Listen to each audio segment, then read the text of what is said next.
the cloud. Because we always post this as a reminder, we always post this on the dash and agent services for you guys to refer back to. I'm going to cover a lot of information today. Today is July 29th, by the way, in case you can't tell that from your screen. Going to cover a lot of information today, and a lot of it in my slide deck will involve stats and charts and graphs and that sort of thing, as well as then we'll get to the 10 things that I've learned in 40 years of being in business. But you may want to utilize those for your listing presentations and for your buyer presentations. We highly encourage that. We have it, we will post it as a PDF slide deck in the agent services today sometime once we get the downloaded recording. So let's go ahead and kick it off and start off with the upcoming events. I want to remind you that to save the date, October 13th, the Benchmark Expo is coming up. And this is our big event of the year, and we highly encourage everybody to set aside that one day of the year and come network, come learn about good stuff. And if you've never attended the expo and don't know what the expo is, doors open about 10 a.m. It runs till about 3 p.m.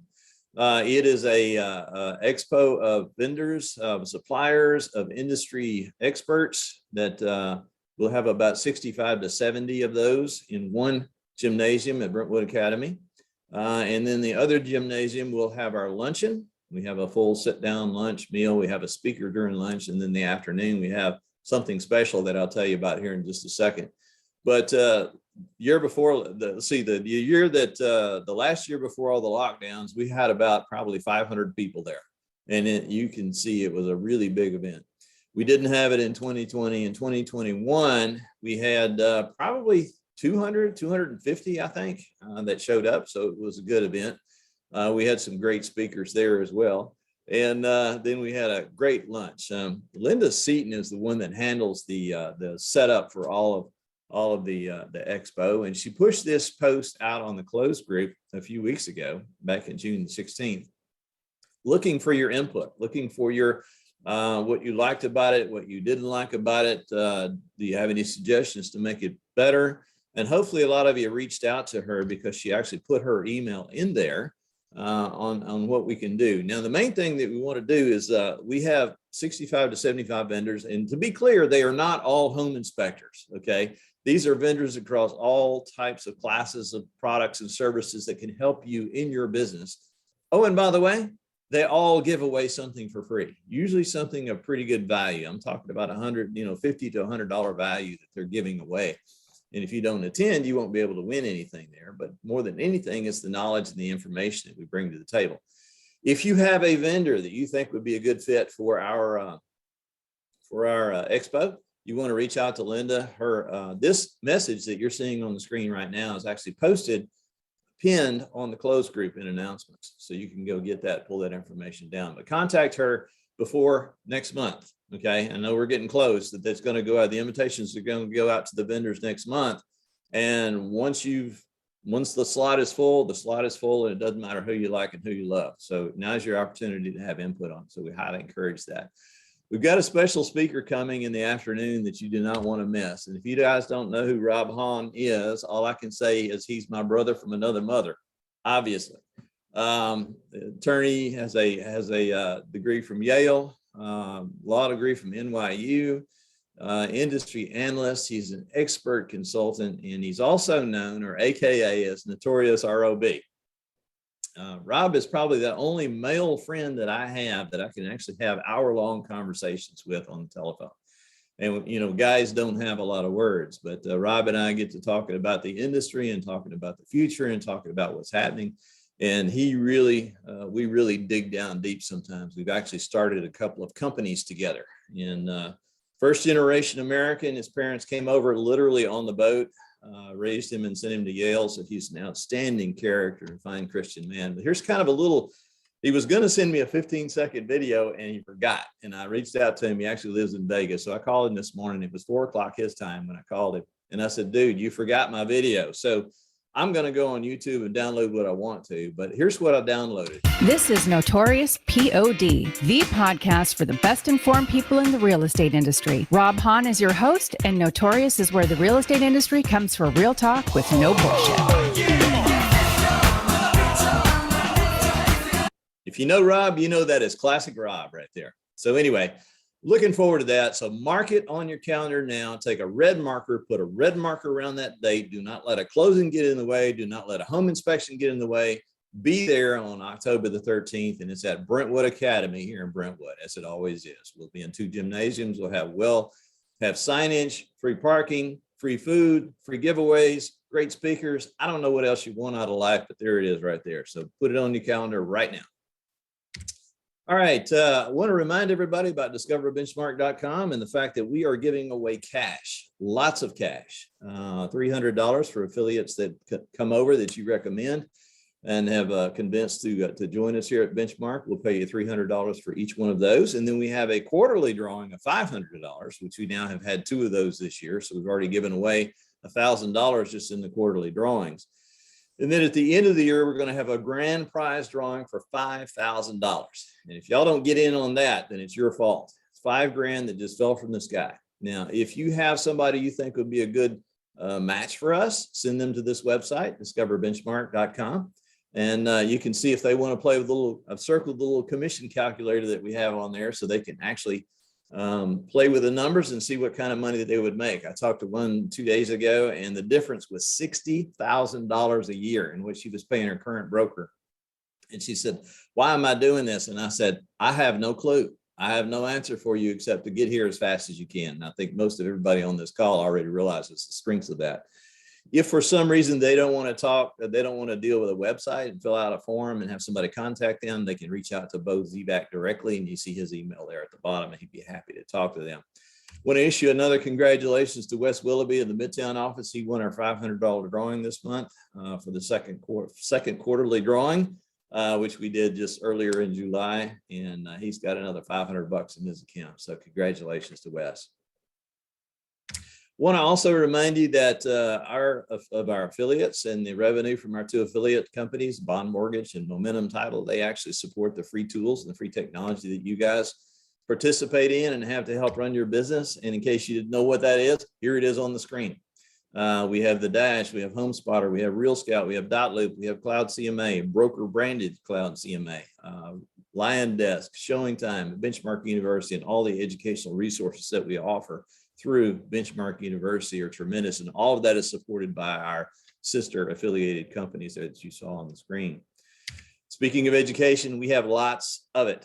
We have made a pretty good sized shift in our education process here. Starting Monday, even 10 camera hacks. We are moving toward products that will help you in your business.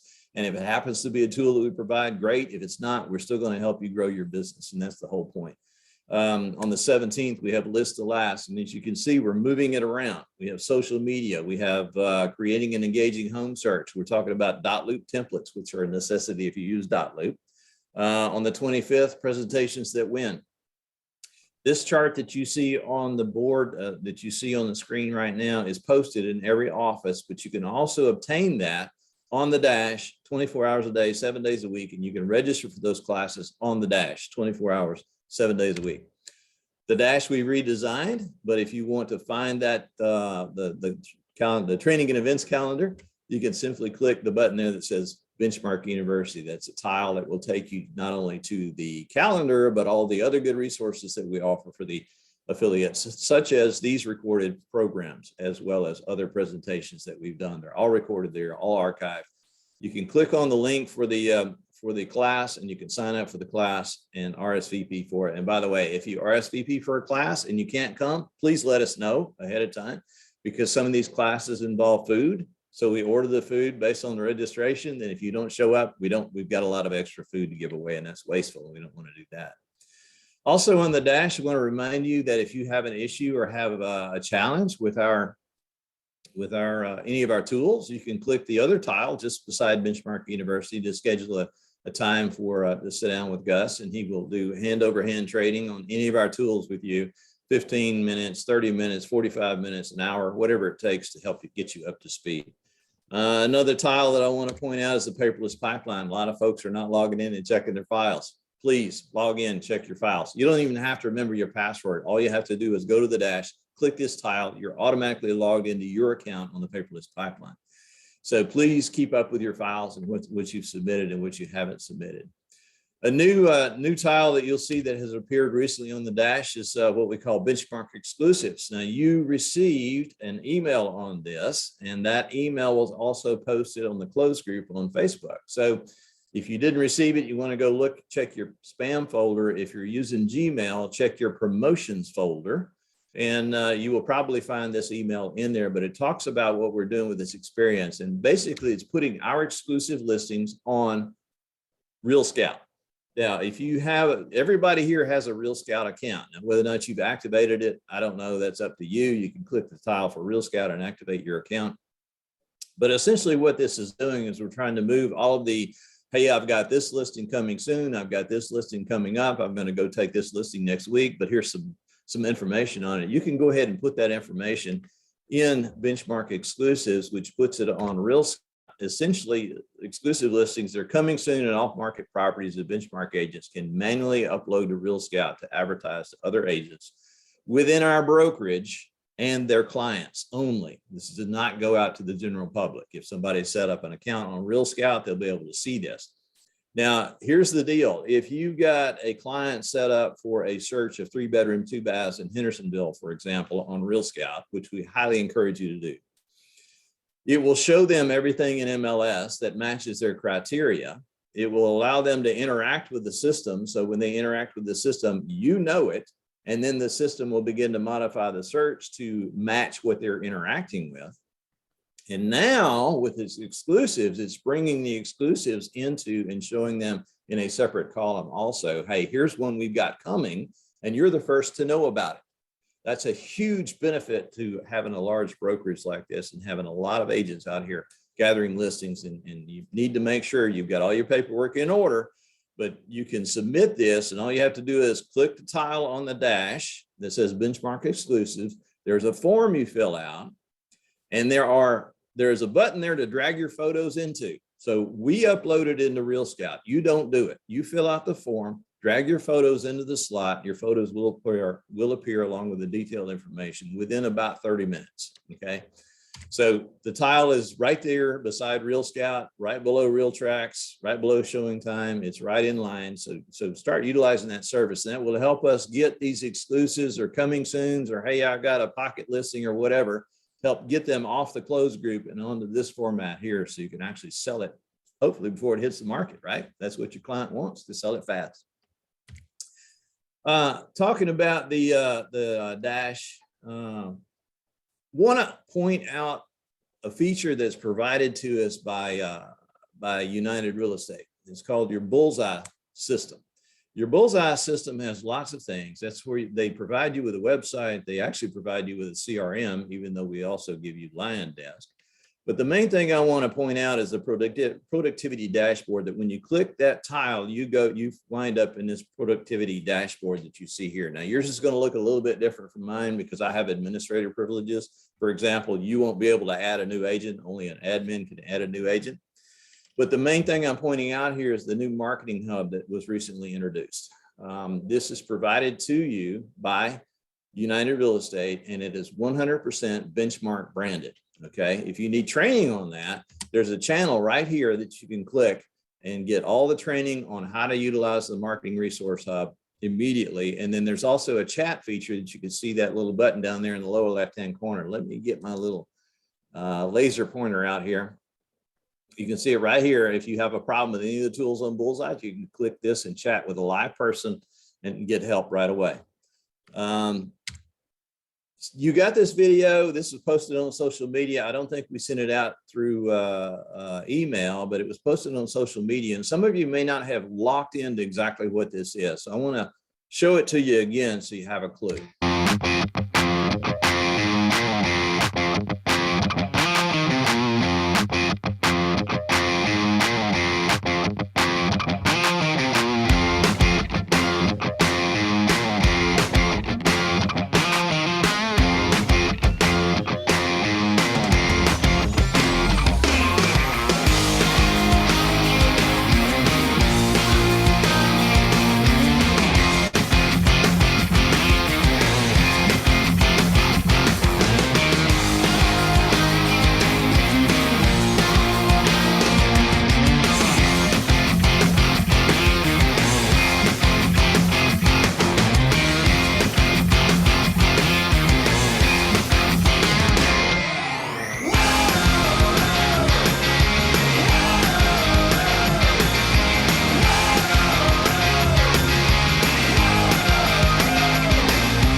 Okay, so did you get all that? So if you want to do a flyer, if you want to do a social media post, if you want to do a business card, if you want to do a note card so you can create the flyer, there are hundreds of templates in there that are branded to Benchmark. We are adding more every day. If you want to do business cards, there are Benchmark branded styles, designs in there. Our marketing folks are adding stuff every day. Yours, what you saw on the screen was branded United. Yours will be 100% branded to Benchmark. So when you log in, all you'll see is the Benchmark information. So this is a replacement for all those that are struggling with PowerPoint to do flyers that are, I see numerous posts. Who can do a flyer? Who can do a flyer? Who can do a flyer?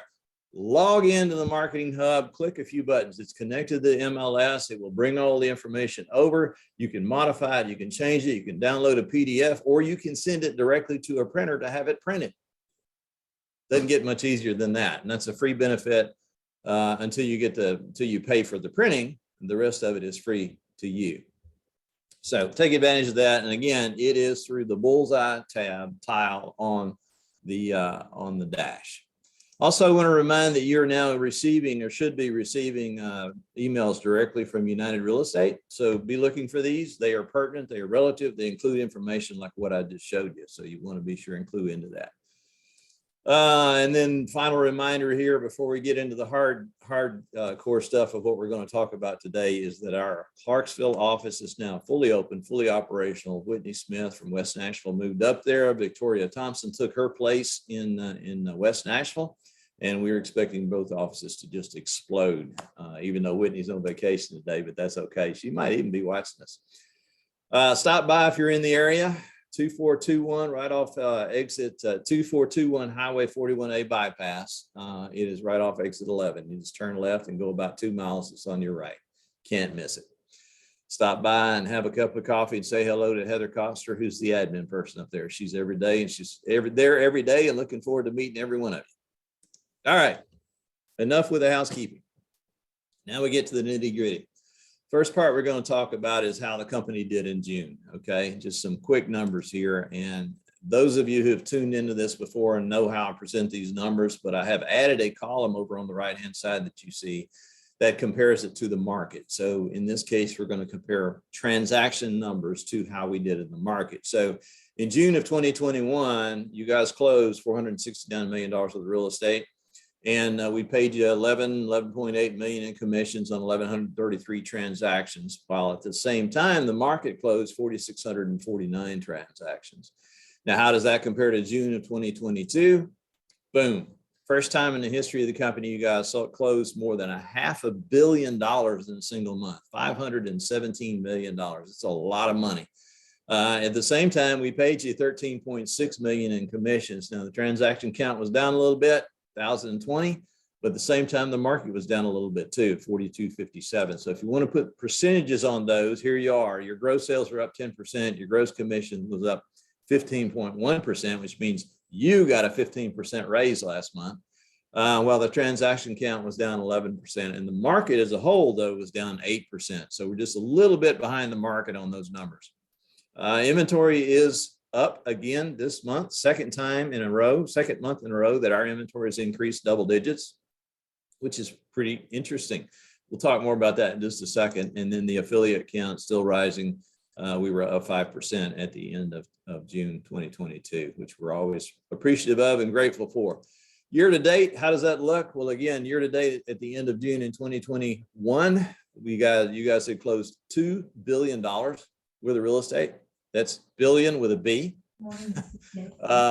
We had paid you $51 million in commissions. The average sales price last year at the end of June was $371,477, and our transaction count was 5,431. While at the same time, year to date, the market had closed 22,282. Now, how does that compare to this year? This year, you guys at the end of June had closed $2.5 billion worth of real estate. Again, a lot of money. We had paid $66 million in commissions. The sales price had risen to $479,000, which is probably no surprise for anybody. Excuse me. Transaction count 5,319, while the market was 21,000. So if you want to put percentages on those. Gross sales up 25%, gross commissions up 28%, average sales price up 28%. Notice the corollary there, that your gross sales and your commissions are directly related to the increase, the run up in sales prices. So congratulations, you rode the market up. Transaction count is down slightly, but not down as bad as the market. The market is now down 4% year to date at the end of June. So we're tracking actually year to date ahead of the market. In 1 month, we were a little behind, but year to date, we're ahead of the market. So we're always appreciative of that. So here's the big question. Got to take another drink here. Sorry. Where is the market headed? And I like this picture because you have 4 different ways or 3 different ways you can go and come on the marketplace. And I'm just going to kind of give you some facts and figures, and then at the tail end of this segment, I will kind of pull it all together and tell you where I think is happening. I'm going to start with the lagging indicators. And there are 2 types of indicators to predict where the market is going. One is looking backward, one is looking forward. By the way, appraisals and comps are lagging indicators. They are not leading indicators, okay? They are lagging indicators because they are dealing with historical data only. They don't deal with forward-looking data. One of the consultants that I study is Stephens Financial. And I don't know if you guys know anything about Stephens Financial, but they're one of the largest banking and private equity firms or private wealth firms in the country, right up there with Goldman Sachs and the other guys. They're based out of Little Rock, but they cover, interestingly enough, they cover real estate pretty well. So I have been tuned into John Campbell, who's their analyst there, and had many conversations with John, and he gets me on his newsletter. But I wanted to kind of summarize the latest one, existing home sales at the end of June. And I've highlighted the important points here so you don't have to do a lot of reading. But existing home sales had dropped to 5.12 million units per year. And that's a 14.2% decline year over year and a 5.4% decline sequential, which is month over month. The consensus at the same time was 5.37 million. So they had expected a decline, but not a decline that we actually saw, which is kind of interesting. The overall median price, though, continued to rise. It's the median home price. These are nationwide numbers. Median home price had increased to $416,000. I just showed you that ours was above that, even though we cover a smaller geographic area than the whole nation. Obviously, we have very unique demographics here in Middle Tennessee. But the overall median home price nationally was up 13.4%. Inventory was up 2.4%. An interesting point down here at the bottom that first-time home buyers represented 30% of sales in June versus 27% in May. Okay, so that's a pretty big jump. That's a 3% jump in first-time home buyers. And I keep hearing this noise about first-time home buyers are screwed. They're out of the market. They can't compete. Well, obviously they're competing somewhere. There's the data. That's my job, is to present the data. You can draw your conclusions from that. If you want to look at that on a graph, what this looks like over a 3-year view of existing home sale, again, this is a lagging indicator. This is looking backwards. Existing home sales are a 3-year view. You can see that it's kind of up and down, up and down, up and down. But the main thing you want to focus on is this year, 2022. You can see that the general trend is down. Okay. That may depress you. That may say, oh, that's terrible. It's terrible. It's terrible. But here, look at this. There's only about 5 months that have been less than that, okay, in 3 years. So existing home sales are doing just fine. We're down, yes, but we are down off of 2 tremendous abnormal years. Burn that in your client's head. Burn that in your head. The last 2 years have not been realistic, and now we're coming back to normalcy. Okay, so write that down. It's becoming more of a normal market. If you analyze the sales volume, we peaked in 2022, January, at 6.4 million units, or almost 6.5 million units. And now we're down to 5.12, which you can see the chart on your screen there. Now, again, that is 1 year, and you can say, oh, that's a big run up and a drop off the cliff. Let's look at it over 5 years. Okay, 5 years since 2017, since June of 2017, we are down now to about normal. Can you see it on the graph? Can you see what I'm talking about? Show your clients this graph and they will understand. You can see the 2 years and what a huge whoop, whoop, whoop they were doing. And now we've come back down to steady Eddie normal. excluding the lockdowns when we killed our economy. But otherwise, we're headed back toward a normal market. If you look at total inventory hit the dip at the January of 2022 and then came right back up. Again, this is 1 year view, looking at it on a broader.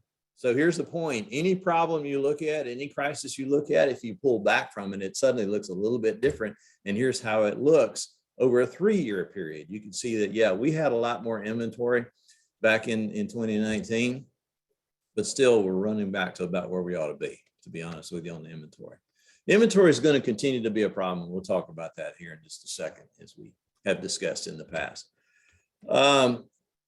Moving from lagging indicators to leading indicators, which is the forward-looking motion, which to me are more important than lagging indicators, because where I've been doesn't really matter. I'm more interested in where I'm going, right? And that's what your clients are trying to figure out, and what you're trying to figure out in your business as well. But the leading indicators, these are the predictor metrics. Start with company leading indicators. We can say we track on a weekly basis the new listings that come in, the new contracts that come in, the dead deals. Okay.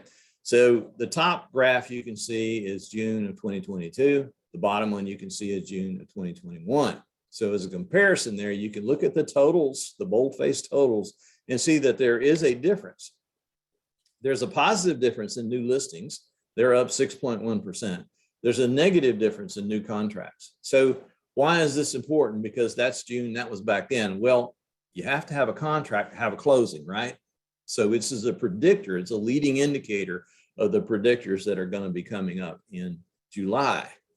And we track that on July itself. So if you look at July month to date as of the end of last Friday, because I don't have this Friday's numbers yet. I won't have this week's numbers until this coming Monday.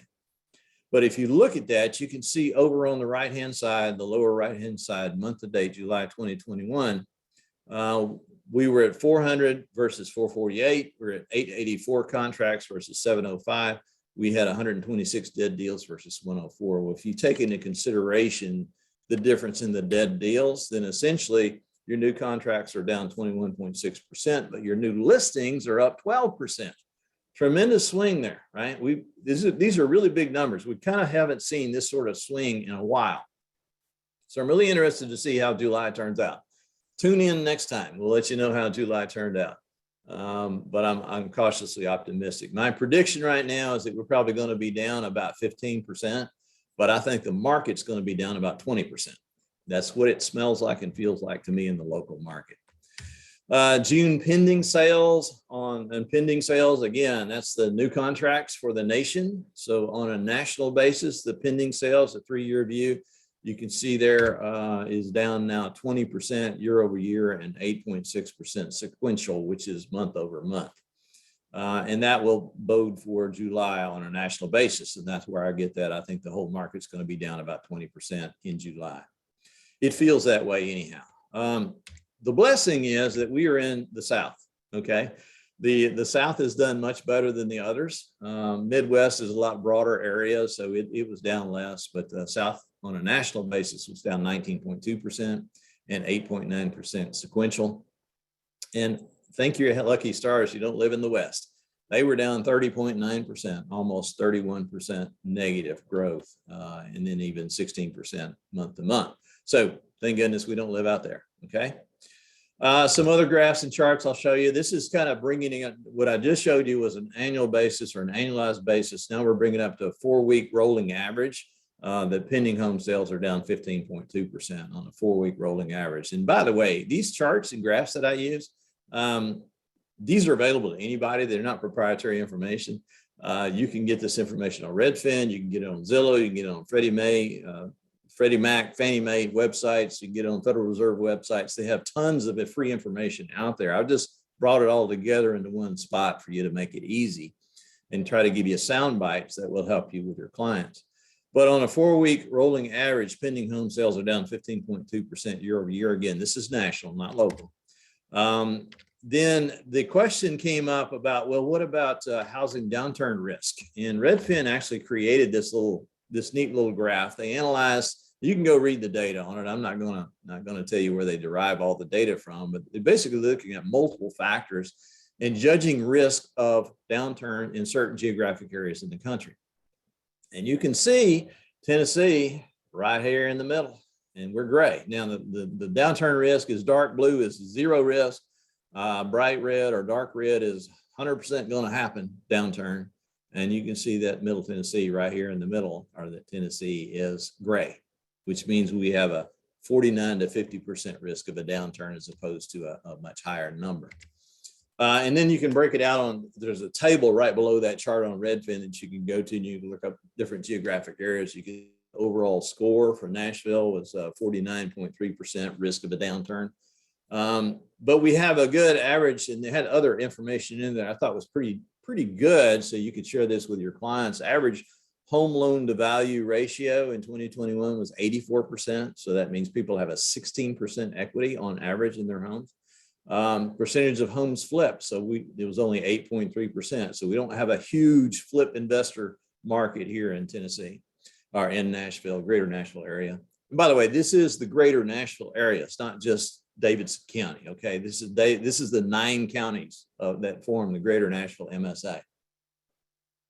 The third or fourth column there on the right, rank how quickly the housing market cooled in the first half of 2022. It's a 48 as opposed to a 75 or 80. The higher the number, the faster it cooled off. Ours is kind of like right in the middle, just right in the middle. And then the share of second homes, which helps secure the market. Our share of second homes here is very low. It's only 3.4%. And then the price growth in 2021 year over year was 17%, according to this chart. I think it was actually a little bit more than that in our area in Williamson County and the outlying areas. And, it varies by geographic area, but I think in some areas it was as high as 22 and 23% in 1 year. And we've been doing that for several years in a row. So interesting data there for your clients. Buyer demand index. This is basically a weekly value of Redfin seasonally adjusted home buyer demands. How many people want to see a house, essentially. So it's a measure of desirability. Clearly shows that buyer demand is cooling. It's down 17% year over year. You can see the blue line that you're looking at there is 2021. The gray line is 2020, which we just kind of disregard that because it was a weird year because of this big trough right here. But 2021, you can see that we are tracking way below 2021. Right down here, this red line is 2020, down 17%. 7% of listings had a price drop. That's an interesting thought process, eh? So you can see it way up here. And this is as of 3 days ago. So 4 days ago, I guess, July 24th. You can see that 2020 and 2021, very few had price drops until you got on over here into the fall. And then we're hitting the price drop season already, even back as early as June. So it's something to be aware of. And it's especially impactful when you see that this is on a 4-week rolling average. Share of homes with price drops was now 7.5%, which is the highest it's been since 2015. So those that are trying to price the upper end of the market are going to get hurt. I'm just telling you, you're going to get hurt. You have to be really careful with that. That is the message there, that home buyer demand is easing. And it shows up in the showing numbers too. This is a graph we see here from showing time index. Again, the weekly average in 2020 is the light blue line. The 2021 weekly average is the dark blue line, and the 2022 is the orange or yellow line that you see there. And you can see that they track almost the same as 2021, but at a lower level. So I predict it will continue to go on down this direction as well. This is demand for showings and properties, okay, from showing time. What does the Mortgage Bankers Association say about it for the future? Again, you can go read all this stuff on their website, but I'll point out some important items here. This is what I've just put a red box around as 2022, 23, and 24. You can see the difference in that and the 2 years previous. And this is where it really shows up. What I was talking about of coming off 2 years that are really abnormally high. Now, the gray section is the refi and the orange are the purchase. You can see how refi is going away. I mean, it's dropped by like 80%. But purchase transactions have come up and are predicted to hold steady. However, they're currently projecting a 41% year over year drop in 2022. So that's a big deal, and it's a big number, but look at where 2022 was, way up here, just up in the stratosphere. So I give you that as a tool for your clients to help them understand what the future looks like. In the purchase market, though, they expect, well, if you read that last sentence, or next to the last sentence, it's further the MBA, which is Mortgage Bankers Association, is currently projecting a record year in purchase volume as a result of the increased sales prices, effectively offsetting the decline in transactions. So even the Mortgage Bankers Association is saying the same thing I'm saying, is that your prices are going to stay up, decline slightly, but your transaction volume is going to decline. So you need to be aware of that. And that has to do with the sales prices. Something to remember to educate your clients on, that rising mortgage rates depress purchasing power. Duh. And I'll give you an example here on the screen, which is a really simple example that anybody can understand. And hopefully your buyer clients can understand it when things are shifting underneath their feet. Is the buyer on a $2,500 payment, if they've got a $2,500 payment budget, at 3% mortgage, they can afford a $517,000 home. At a 6% rate, though, this declines to under $400,000, meaning that for each half point rate increase equals a decrease in purchasing power of roughly $20,000. Those are important points for people to remember. This will impact sales prices. This will impact home prices for you sellers out there that are pricing your house based on what it should have gone for a year ago. Don't do it. You're going to get hurt. You're trying to catch a falling knife. And this little graph here I found on Redfin as well. It's interactive. I don't have it interactive here in the demonstration, but it shows over here on the right, if you have certain payment budgets at certain rates along the bottom, what would be your purchase price? And then illustrate exactly what I just said. At a 3% rate, a $2,500 payment will get you a $517,000 house. But at 6% rate, that budget will only get you a less than $400,000 house. So that's important to remember. And this is interactive. You can give them a link to this. You can go find it on Redfin. You can give them a link to it, and then they can kind of play with that when they're starting their home search, because it will help educate them. If you don't remember any of that, remember this, okay? It's the 110 rule. For every 1% increase in rate, you lose 10% of purchasing power. Plain and simple. The 110 rule. Write that down. Remember that, because that will help advise your clients early in the process, and it can help you stay out of the confusion zone. In the local market, the national region, you can see that the monthly mortgage payment in June was now at an all-time high of $2,059. This is average monthly mortgage payment. Year over year, that monthly mortgage payment had increased 80.6%. That's a huge increase, right? That's a huge increase. Again, pertinent data to help your people. Zillow Home Value Index, values are still increasing. What have I said? Values are not going to drop off the cliff. They're going to continue to increase, albeit at a slower pace than they have in the past. And then year over year, it's 33.3%. So here's some points to remember, kind of closing out this section now. Sorry, I had to do something technology here. The market is cooling, not crashing. Let me say that again. The market is cooling, not crashing. It's becoming more of a normalized market. However, mortgage rates will continue to rise somewhat. Here's why. Mortgages are based on 10-year notes, 10-year treasury notes. They're not based on the Fed funds rate. A lot of people say, oh, the Fed went up on the rates, went up on the funds rate, so the mortgage rates are going to jump tomorrow. But there is a correlation, but it's not as direct as most people believe. I want to explain this to you again. I did this the last month. I want to explain it again. Mortgages are based on 10-year treasuries, which typically run 175 to 200 basis points above the funds rate. That's 1.75% or 2% above the Fed funds rate. This is important for you to remember, because this is how you explain it to your clients, okay? The 30-year mortgage typically runs 270 basis points above the 10-year treasury. So it's funds rate, treasuries, mortgage rates. See the sequence? The FOMC just raised the funds rate again at this past meeting, this past Wednesday, another 75 basis points. They are now at 2.5%. This is the fourth consecutive increase. And we're now at the highest rate since 2019. However, the Fed has announced that their target, depending on what inflation does, that their target is actually 3.5. So investors, you have to keep this in mind. So here's the question that comes often. Say, well, they just raised the funds rate. Why did mortgage rates decrease? It's because investors price in the increase ahead of time, predicting or trying to predict what the Fed is going to do. And then as long as the Fed does what the Fed says or signaled they were going to do, everything is fine. And investors kind of back off a little bit and ease the numbers. If the Fed had gone to 100 basis point increase, the markets would have gone absolutely bat crap crazy.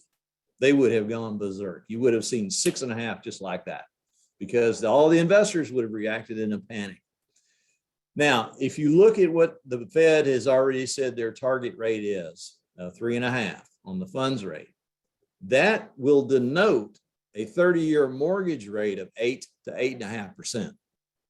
Okay. Walk through the math. You'll see exactly what I'm talking about.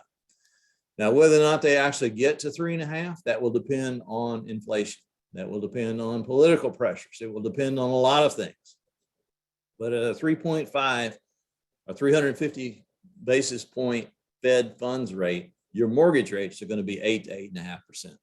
Now, if you look at what inflation is doing right now, that's reasonable. Okay. It's reasonable. It's going to choke off a lot of markets, but it's reasonable to have a number that high. So I don't know when, I don't know where, I don't know how. Keep an eye on this sequence of events that you see that I'm showing you on the screen right here, and you can understand what mortgage rates are going to do, which impacts our market. Here's your summary. Demand still grossly outweighs supply and will for the foreseeable future. We're not even building enough to keep up with the population growth, and we haven't for over 10 years. And now, due to supply chain and inflation concerns, home builder confidence is now at a 2-year low. So they're kind of pulling back their horns a little bit. And I can tell you the market was shifted the day that builders started showing up here with cookies and brochures, because they haven't done that in 3 years. They wouldn't walk across the street to throw a glass of water on us if we were on fire a year ago. And now here we are. And it will continue that way. But the point is, what will continue to keep our prices up is the lack of supply and continued demand through population, as well as great migration, people moving here. We're still seeing a lot of those. Transaction volume will flatten and marginally decline due to higher rates. You've already seen it in the lagging indicators. We're seeing it in the leading indicators. So transaction volume is going to decline, but sales prices are going to remain steady and decline only slightly. Your appreciation, I think, is going to continue to grow for everybody who's already bought a house. So don't go jumping out of windows because you bought a house at a high rate last year. Sales prices will slow their rate of increase, but we will still have appreciation, albeit at a more normal rate of 3 to 3.5%. The only segment that I can see in any of this, it's in danger of anything resembling a collapse, is the extreme luxury market. Those prices ran up fast. They ran up high. It's big dollars, lots of big zeros behind the sales price. And that is the most sensitive to rate shifts. We saw this before when things happened in 2008. The one that got hit first, the canary in the coal mine, if you will, is the high-end luxury stuff. And by high-end luxury, let me define that for our specific geographic area. You have to remember that our median sales price is in this area nearly $1 million. So not the greater Nashville area, but in Williamson County. So you take that in Williamson County, if you have an average sales price of $1 million, then technically the luxury would be 2.5 to 3.5 and above. Okay. So that's the area of markets I'm talking about. If you're operating in that market, you might want to begin to diversify and look toward other markets to expand your broaden your stance, as it were, because you're probably about to get hit. All that is to say that your job during this process is to guide your clients through that change. But you can't do that if you don't understand what's happening yourself.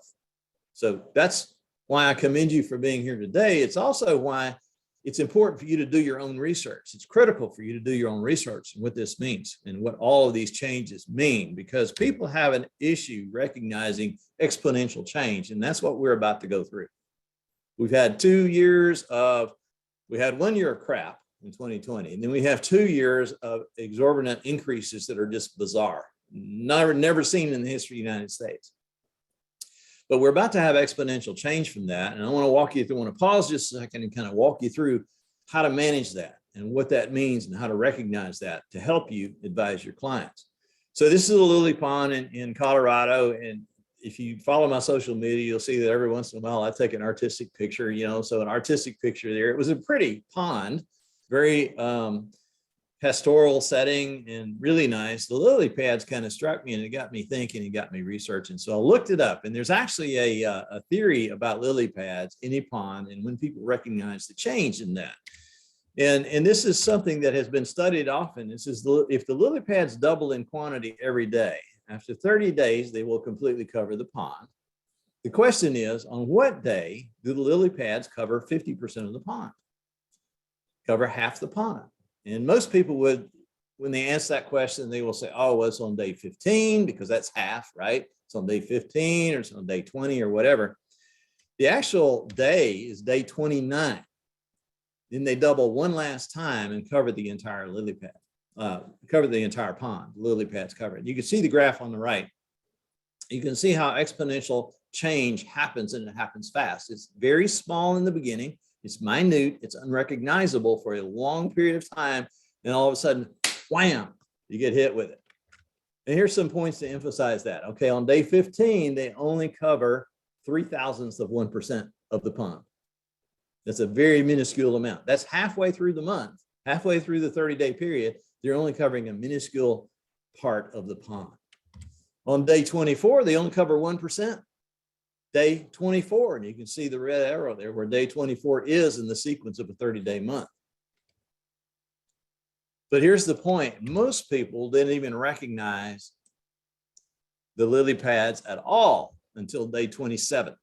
They didn't even see the lily pads until day 27.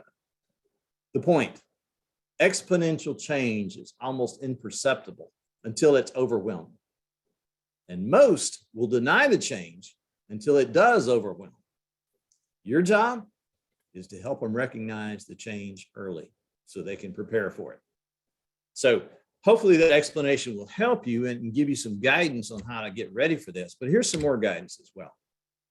Stop listening to media hype. Do your own research. Keep up with the facts from real information sources. And key point is never accept business advice from someone who's never built a business, ever. They don't know what they're talking about. They're making crap up as they go, and they're going to get you in trouble and lead you down the wrong path. Social media is the worst place to get your facts that exist on the face of this planet. Stop it. Stop with the real estate groups. Stop saying, well, my buddy said this, my buddy said that. If I see one more post shared from somebody who never built a business, I think my head's going to explode. Go get your own facts. And here's a perfect example. The definition of a recession is 2 negative quarters, okay? And now the White House is trying to change the definition of what a recession means because it doesn't fit the narrative. Doesn't really matter what your opinion is on that. I have all but the sheepskin on my wall of an economics degree and master's in economics. I didn't do the paper, but I did everything else. And I can tell you definitively, the definition of a recession has never changed and it never will change. Anyway, I'll get off that soapbox. But the point is, you want to be aware of sellers who believe they're about to miss the market and suddenly want to jump in and try to test the upper end of the market. They're looking at lagging indicators. They're not looking at leading indicators. They're trying to catch a falling knife, and they're going to get cut, and you're going to get cut with them if you play that game. You can never win. Beware, the other side of that works too. Beware of buyers who believe the crash is on. We're just going to wait. We're gonna be a vulture and swoop in and get all this, get a $1 million house for $300,000. It is not going to happen. We are not going to have a crash like we had in 2008. We're going to have moderation in home prices, yes, but we are not having a crash. And here's something that I want you to burn in your head. If you're using comps older than 45 days, they are out of date already. That's how fast this market is moving. It has to be less than 45 days. You cannot use a comp that's 6 months old. You cannot use, I've seen this on the closed group multiple times. Well, comps support this or comps support that. Well, what are your comps? And then you talk to them and they're using up to 6 months. It's completely invalid in a fast moving market like this. Preferably 30 days, but 45 days is the absolute max on a comp that you need to be using. Otherwise, you're fighting the battle that's already been lost.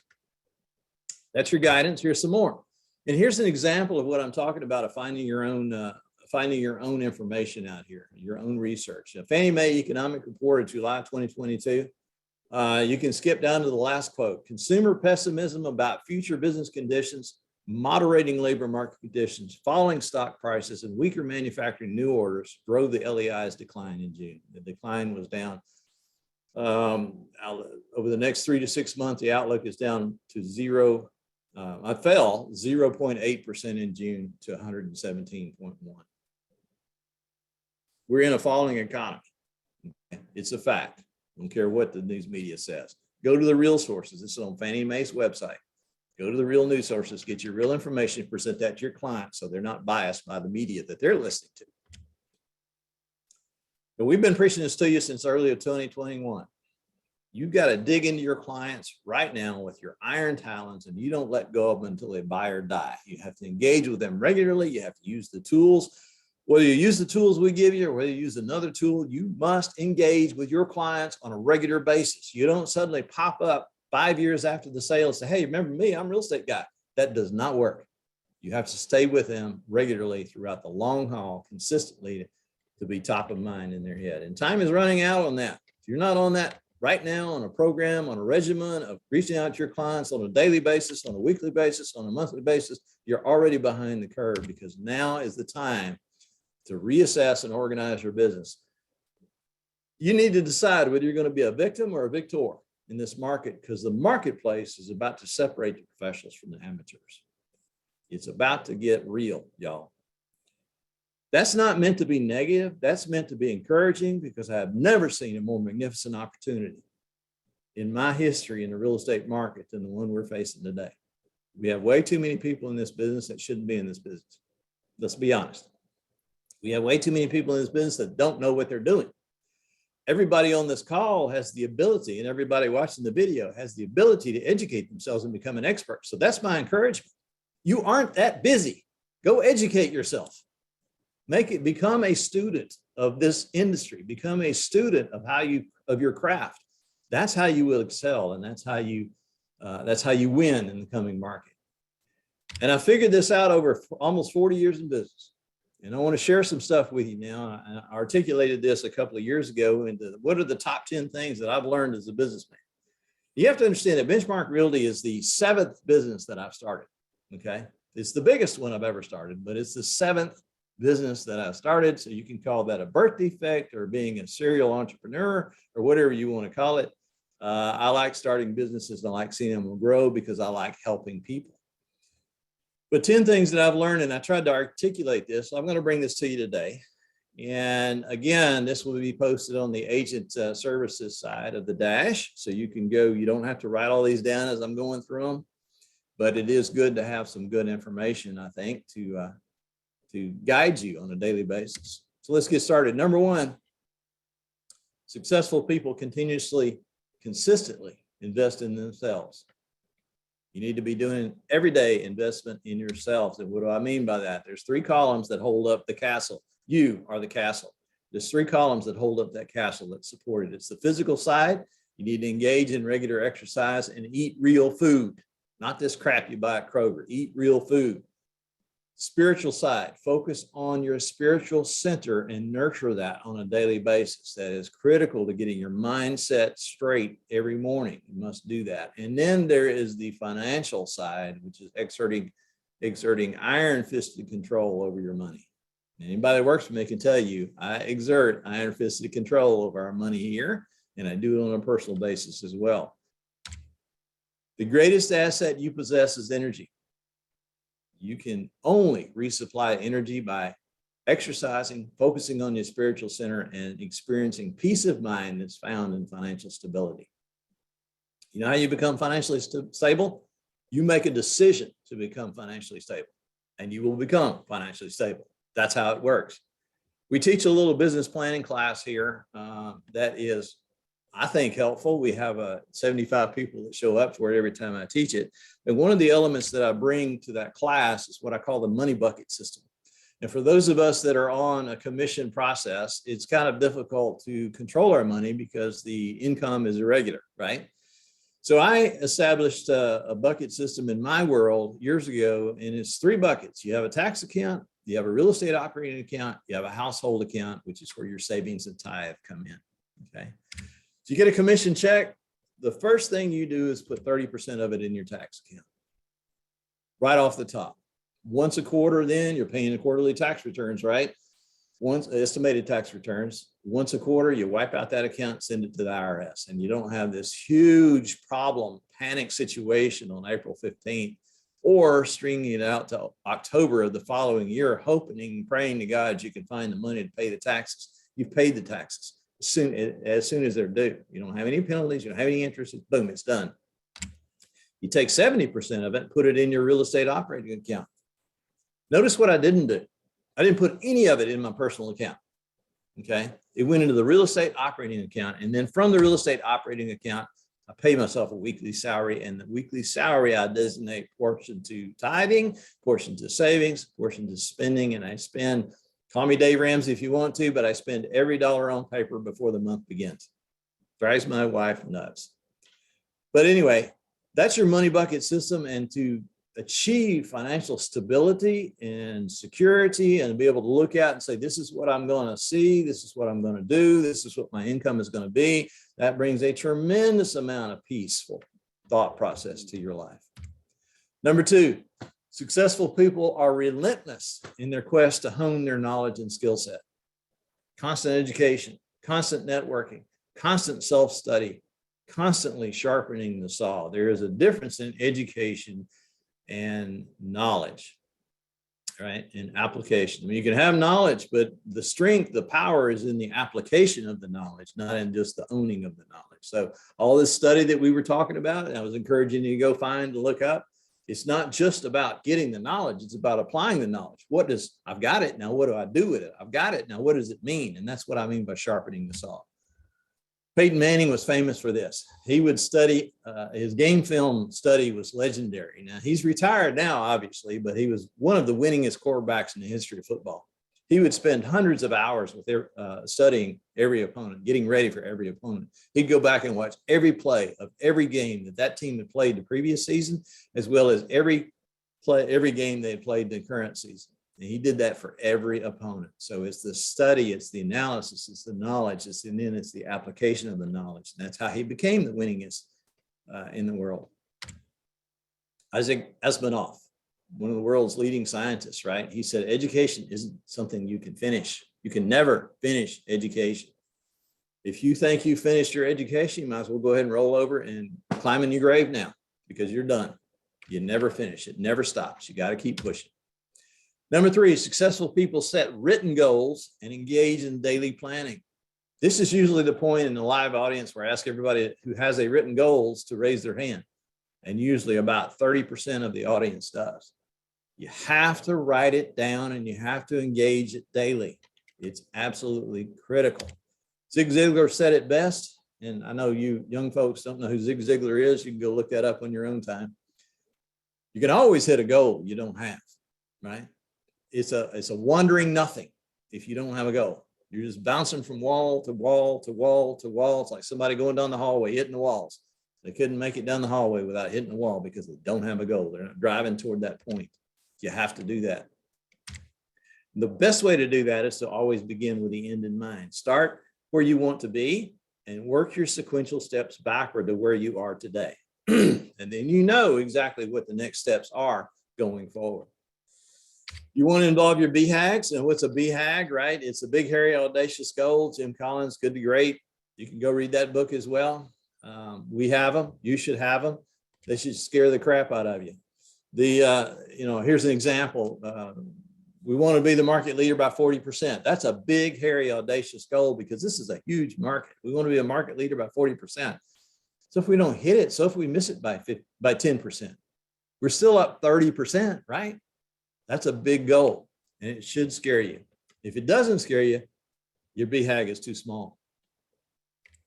And when you're setting these goals, you need to use the SMART method, S-M-A-R-T, SMART method for structure, because these are the definable ways that you make measurable goals. They have to be specific, target a specific area for improvement.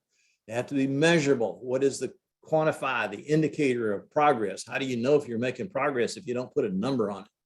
Assignable, be specific on who's going to do what. This is particularly important when you're dealing with multiple people in a team, or even just another partner, or even in your household. Be realistic, state what results can realistically be achieved giving available resources. Your BHAG is kind of your guiding North Star. Then you have incremental goals underneath that are specific and measurable. And then the specific time. You have to give yourself a deadline if you can. If you don't have a deadline, you're never going to hit your goals, ever. Never going to hit them. Number 4, successful people prioritize their daily activities. Run your day, or your day will run you every day. Every day. That's why there's only 168 people on this call. They couldn't get out of friggin' bed this morning. Run your day, or your day is going to run you. Here's a tip that will double your income next year. You can read it right there on the screen. If every day, at the end of the day, you will take 15 minutes and write down the 5 most important things for you to accomplish the next day. Oh, Eric's making a note on my screen there. Okay, thanks, Eric.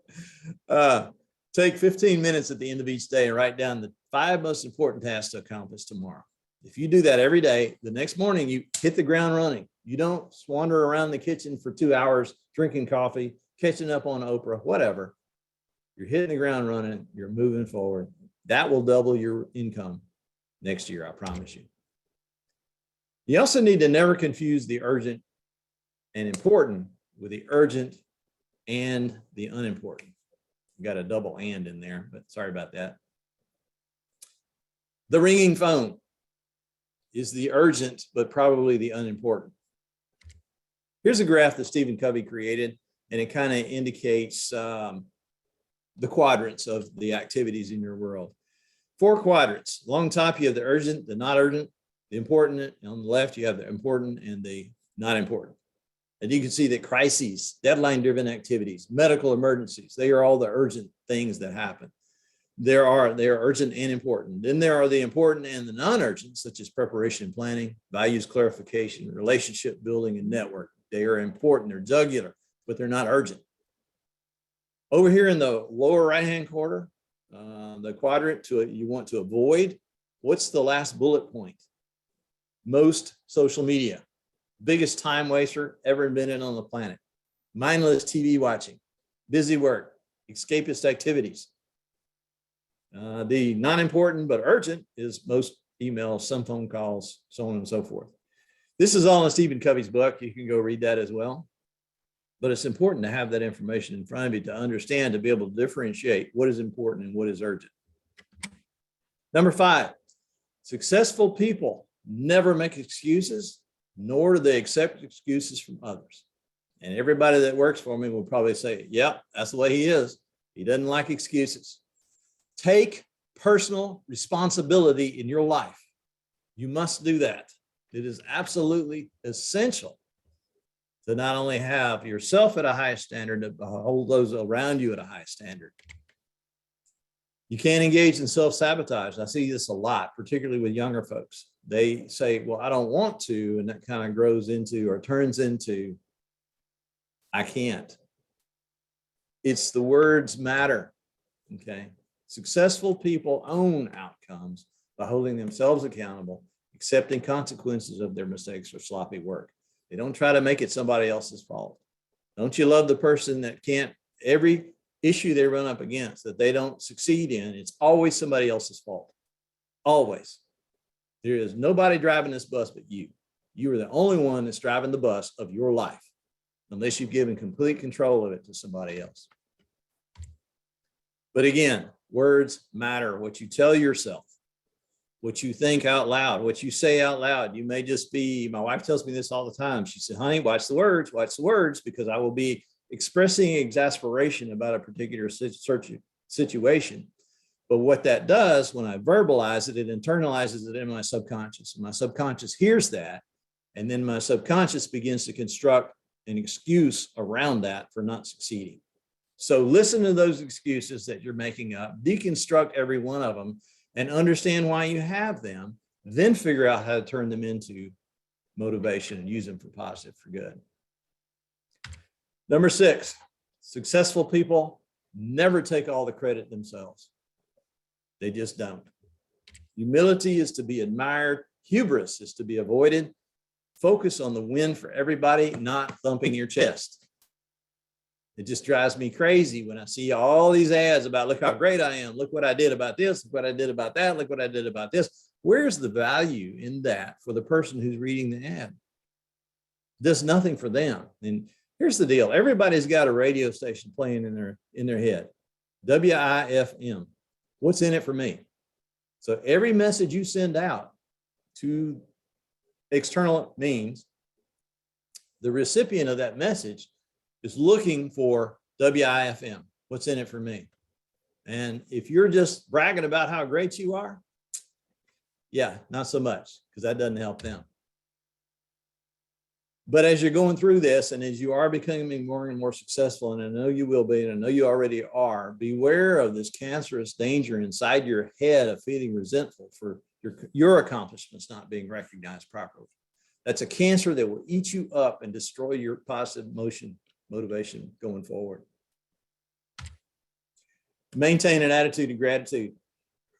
I see this a lot. If you follow me on social media, you'll see that people say, oh, you're doing a great job over there. Look what you did. Look what you did. Look what you did. And every time that I see them, I will respond, it's never me, it's we. It's never me, it's we. There's a natural synergy that happens when you have that mental attitude internalized. People are drawn to that, and they want to help you, and they want to help you achieve your goals. And it's tremendously powerful. Number 7, successful people never violate their core principles, even when those principles are ridiculed or attacked. Okay, you never violate your core principles. You got to have passion. Passion is the key to persevering through the ridicule. Burning, searing passion for what you do, what your mission. You must be passionate about your mission. And the bottom line is even a dead fish can swim downstream. So you want to swim upstream. You want to be the leader of the school of fish. You don't want to be the dead fish floating downstream. And the passion is what will get you there. Winston Churchill is a great example of this.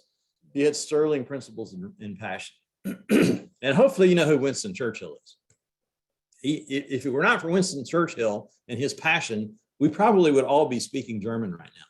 Certainly all of England would be speaking German right now. If he had not said, no, we are not going to commit. We are, what was his famous words? We are never, never, never, never, never going to quit. That was his passion, his principles. The difference between him and the rest of us is that he stuck to those principles despite the huge odds and at all costs. Most of the world was standing against him, and he stood up and said, no, we're not going to quit. We're not going to do this. All of us have principles.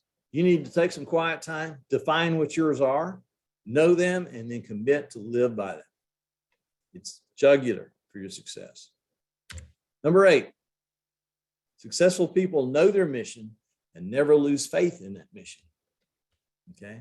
Just as important as principles, knowing your principles and never wavering from those principles, your mission is just as important. Successful people know their why. If you've ever read the Simon Sinek book, Start with Why, and then Know Your Why. There was 2 of them, actually. Very good books along those lines. You can pick them up. They know their why, and they stick with it no matter what. They are unshakable in the belief that what they're doing is right. So study it. Make sure you're right, and then stick with it. That's the point.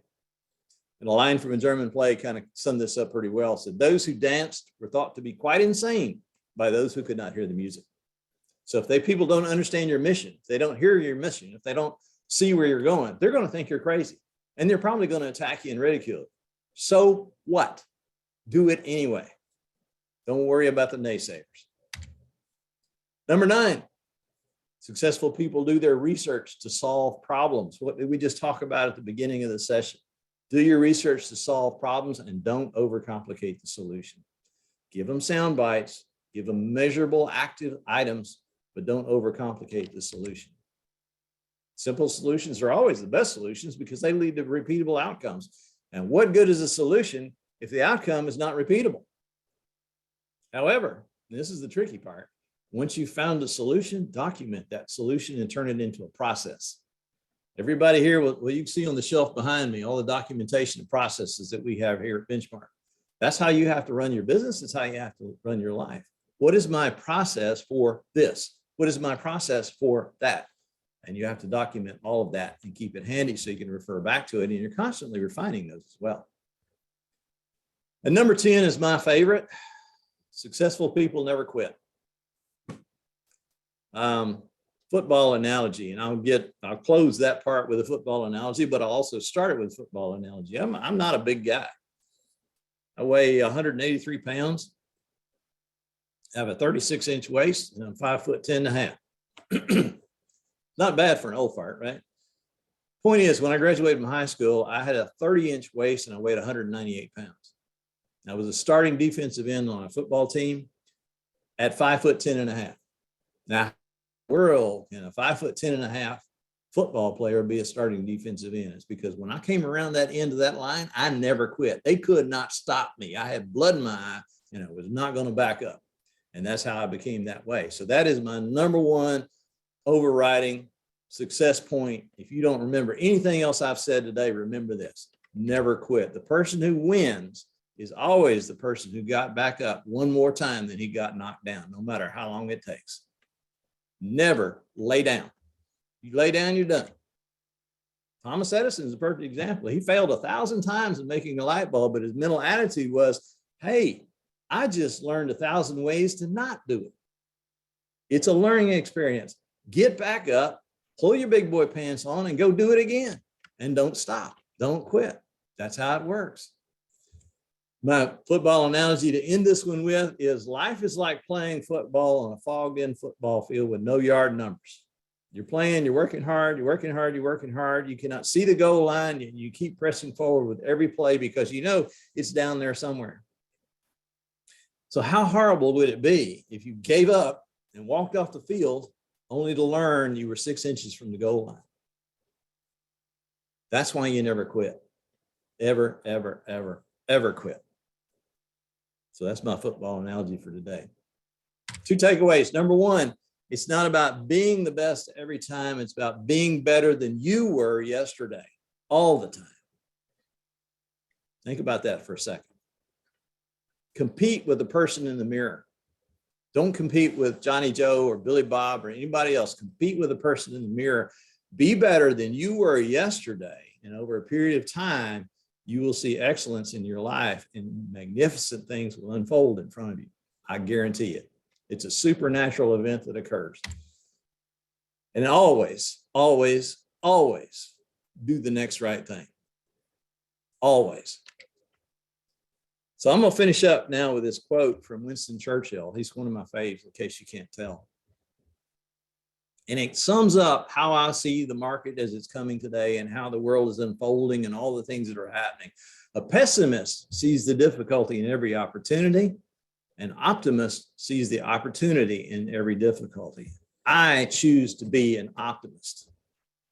You choose to be an optimist, and you will see wonderful things happen in your life and wonderful things happen in your business. I guarantee it. Bear that in mind. All right. So that's it for me for today. I'll got a bunch of comments here on the chat box I'm going to get to in just a second, but I want to say that remind you the next Fridays with Philip is going to be August 26th at 9 a.m. again. Tell your friends, tell your buddies. They don't have to be benchmarkians. You can have other people join us if you want to. It's an easy way to register. We have like 1,000-person limit on these Zoom calls, so we're not even close to maximizing it out. But I want your suggestions for the next one. And you can send those to me via email, philip@benchmarkrealtn.com, on what you would like to hear, what you'd like to talk about, what you'd like for me to cover. I'm happy to dig down into it. Please don't do that 3 days before. There's not a whole lot I can do for you then. But if you'll hit me up within the next couple of weeks, then I can begin to formulate a plan and a strategy and see where we go from there. All right. With that said, I'm going to stop the share. And I'm going to see what all these questions and comments on here are. Oh my goodness, it's all about motivation. Everybody's loving the motivation. Great. Oh, thank you, thank you, thank you, thank you. By the way, we did a survey via email not long ago that went out to all the benchmarkians about what you want your training to be. So find that email. Again, if you're using Gmail, it might be in your promotions folder or your spam folder, and fill out that survey. We've had quite a few. I think Katie told me the other day, we had like a 70% open rate, which is awesome. But we need to get 100% open rate because we send it to all 1,500. So tell us what you want. Tell us what you want us to cover, and we will bring it to you. Kimberly can absolutely design it and bring it to you all the way. Let me just go back through here real fast and see if we had any questions. There's lots of compliments. Thank you very much for all the compliments. I am happy to do these. Thank you, thank you, thank you, thank you, thank you. Benchmark Exclusives is on Benchmark University. Also, the information for Benchmark Exclusives there's a section on it under the, and I think Gus sent this to everybody, so you can actually read that in your chat right now. If you want to know more about what Benchmark Exclusives is and how to utilize it, go to Agent Resources, and there's a program in there to help you with that. Just checking these out. Thank you all for the very kind words. I really do appreciate this. Gosh, I'm embarrassed. So one thing I'll encourage you to do is make sure you put a red line around 9 a.m. on the 26th, that you don't let a closing get in the way, that you don't let a walkthrough get in the way, that you don't let a stupid termite inspector get in the way. Prioritize your education, prioritize sharpening the saw, and you will see magnificent things happen in your business. All right, so with that said, I guess we're out of here. Any of you brokers have any comments or things you want to bring up?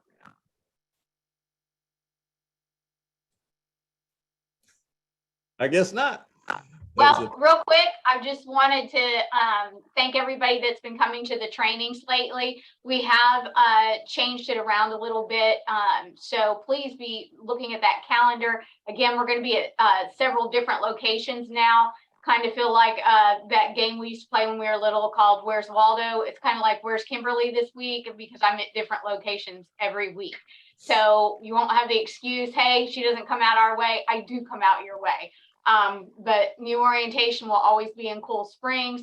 Keep in mind when you're talking to your agents, if it's a tool, it's a hands-on class. They must bring your laptop, because we do work through things when we're in class. If you show up with your cell phone and tell me, hey, I'm going to work on my cell phone, that doesn't work for us. Sometimes I've had to ask a few people to leave because you're really not gaining any knowledge and you just wasted your gas coming to see me. So, but I just want to say thank you. Participation is up. Just be looking for the great things that's happening. Thanks. All right. Thank you, Kimberly. I appreciate that. You're doing a great job. And she's open to suggestions. Fill out the survey. Let us know what you want. We can't fill a need if we don't know what the need is. And we can't tell what the need is if you don't talk to us. And the way to talk to us is fill out that survey. All right. We got some great tools. We got some great things coming up. Hope everyone has an awesome weekend and look forward to seeing you next time. Now go sell something.